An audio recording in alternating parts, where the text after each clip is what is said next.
Hi guys! Tutorial video muna tayo regarding sa ating national ID. Dahil maraming ang natatanong sa ating previous video, isa-isahin po nating sagutin yan. Yung iba po ay nasagot ko na at yung mga hindi ko po nasagot, mas maganda po dito sa video.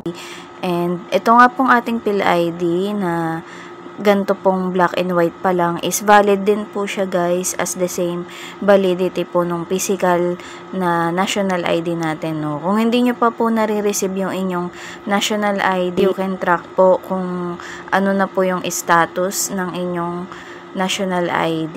Yan, papakita ko po yun mamaya. Kung meron pong establishment na hindi po inaccept yung ePhilID, pwede nyo po siyang i-report dyan sa ating mga contact infos. Yan, info@philsys.gov.ph or you can call. Wala pong option na message ang Facebook. And ito po yung steps para ma-follow up nyo po yung PhilSys ID nyo or matrack nyo po via website po, and gamit po yung transaction reference number nung binigay po nila sa inyong papel. Ayan, bali punta po kayo sa website na tracking.philpost.gov.ph. ayan po, no, or you can email them directly po for other inquiries. Yan, itatype nyo po dyan yung tracking number guys. And how about not found po yung result? Ibig sabihin po, yung national ID nyo is still in the process of being printed or hindi pa siya na-update sa database. Yan, kaya pwede nyo rin pong itry yung eGov.ph app. Yan, katulad po nito, pwede po siyang ma-enlarge yung ID.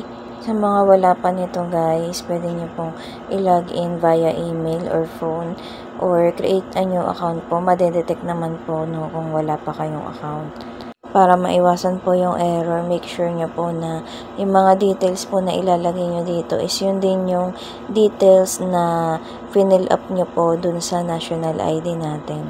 And to get full access po, no, you need to verify your account. And syempre po, no guys, itong ating eGov app is bago pa lang siya, kaya madami pa siyang kailangang i-improve, no. Ayan, click nyo po yung verify now. Ayan po, and automatic guys, kapag tama yung mga details na nilagay nyo dito, lalabas na kagad talaga yung inyong national ID. At kung meron naman po kayong national ID physical, pwede nyo pong i-scan yung QR. Ayan po, mas madali po, automatic na siyang lalabas. Follow nyo lang guys yung mga steps na needed dyan. Meron kasi dyang live na selfie, no, para ma-detect po kung kayo talaga yan. Pwede nyo pong i-click yung enlarge bago nyo po siya i-screenshot guys. Ayan, pwede rin pong show back ID or enlarge QR. You can also view your other IDs like PhilHealth. Just in case po hindi nyo ma-view, punta po kayo sa account, the settings, tapos click nyo po yung access and control. Need nyo pong i-delete yung inyong account. Yan.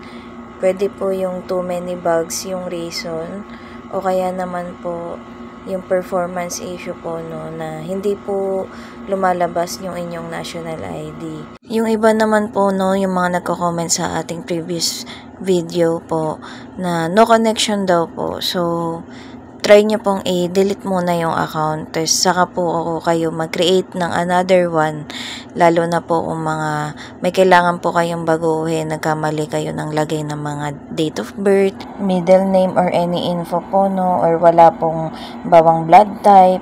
Yan. Again, try nyo po munang i-delete yung account, tapos create po kayo ng bago.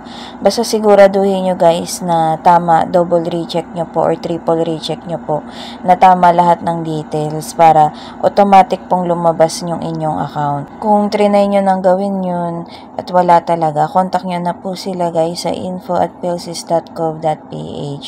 Thank you for watching po. Have a great day.